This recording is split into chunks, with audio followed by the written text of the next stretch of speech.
Les communautés donc vont être, selon nous, des ensembles d'individus qui se rassemblent en fonction d'affinités communes. Donc des individus qui vont partager des sujets d'intérêt. Sur le web, ça va être une structure affinitaire qui évolue au cours du temps. Donc des personnes qui partagent des passions et qui partagent donc sur le web des contenus, ils produisent des contenus et ils partagent des liens.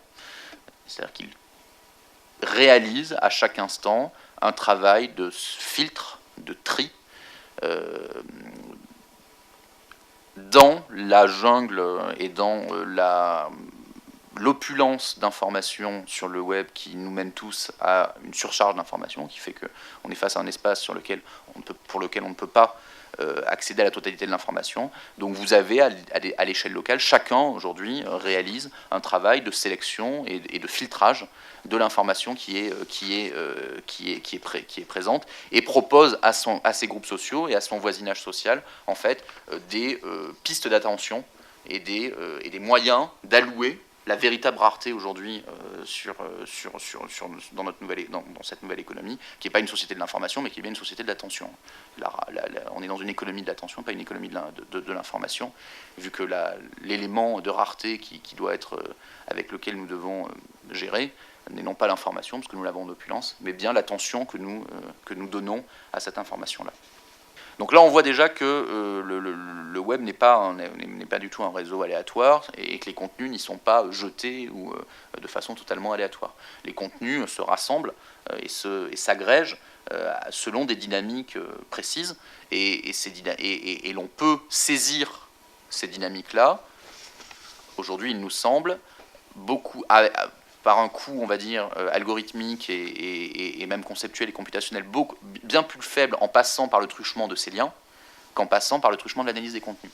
Par l'observation des contenus et surtout des dynamiques d'adressage au sein de ces contenus, on regarde quels sont les groupes sociaux, les réseaux affinitaires qui, par la production constante de contenus et de liens, et donc par la production de frontières, se définissent de manière explicite ou implicite en communauté. Les individus ne se coordonnent pas, ils ne décident pas de se structurer en communauté.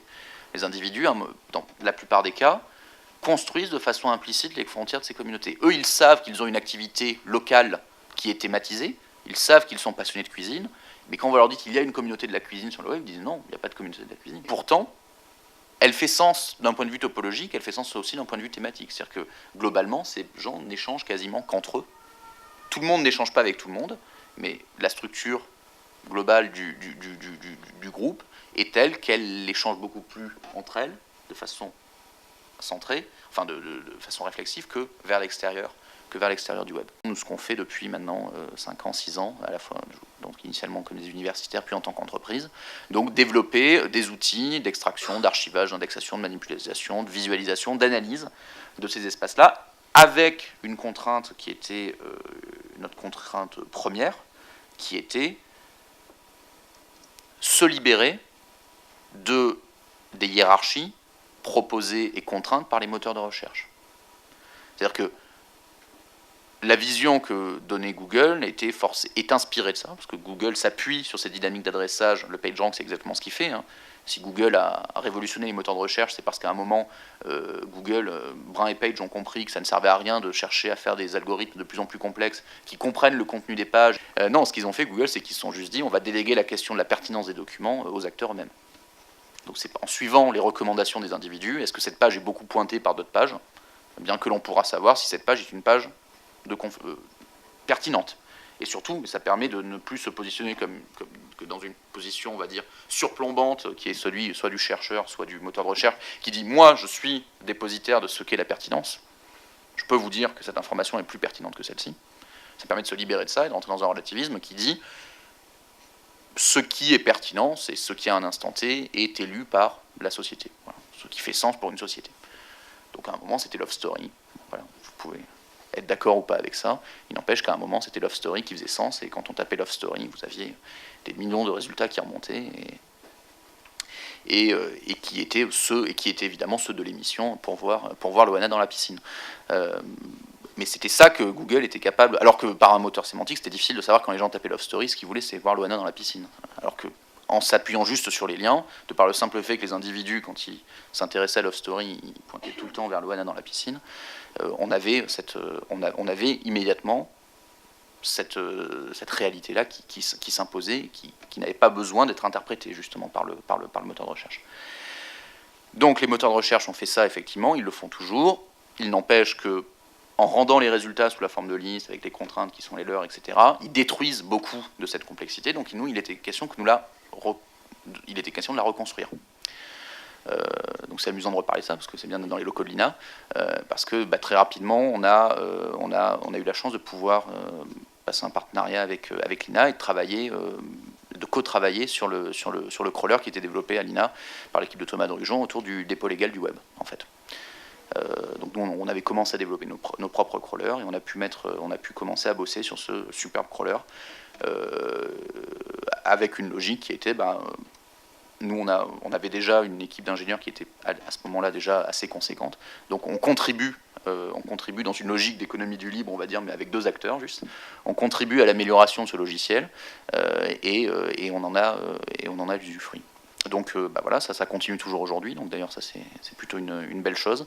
Et aujourd'hui, je pense qu'on peut dire que, parce qu'à la base c'était une chance qui nous était donnée, je pense, en tant qu'entreprise. Et aujourd'hui, je pense qu'on est plutôt content parce que on a quand même grandement contribué à l'amélioration de ce crawler. Et il y a beaucoup des lignes de code qui le composent, qui viennent de chez nous. Donc voilà, ça aurait été un vrai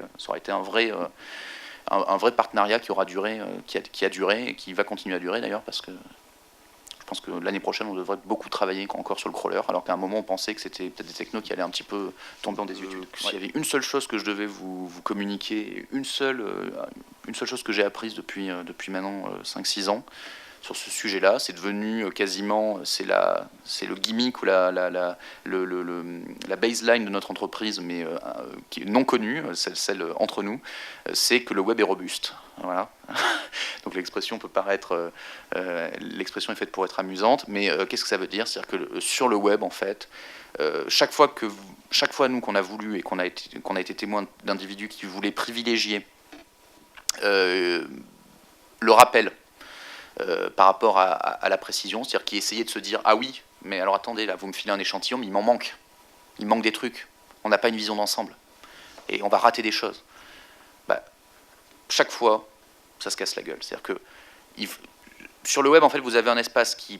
Alors ça, c'est quand même très intuitif à ce que je suis en train de vous dire, donc je vais pas vous faire une démonstration brillante sur le sujet, mais il n'empêche que c'est un espace de réplication, c'est une caisse de résonance, c'est un lieu dans lequel les dynamiques sociales sont répétées à l'infini, et pour lequel il me semble qu'en fait, les structures, les patterns et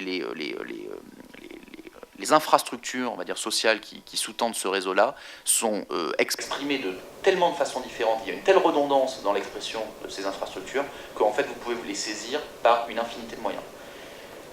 Par contre, il existe énormément de bruit, il existe énormément d'éléments qui viennent tromper ces éléments d'infrastructure. Donc, dans les approches de constitution de corpus et de constitution de données, toujours privilégier le silence et la précision. Alors je précise pour ceux qui ne connaissent pas. Donc le silence, c'est-à-dire qu'il va vous manquer des choses. Mais par contre la précision, vous savez que sur ce que vous avez récupéré, tout est pertinent. Donc vous n'avez dedans pas de bruit.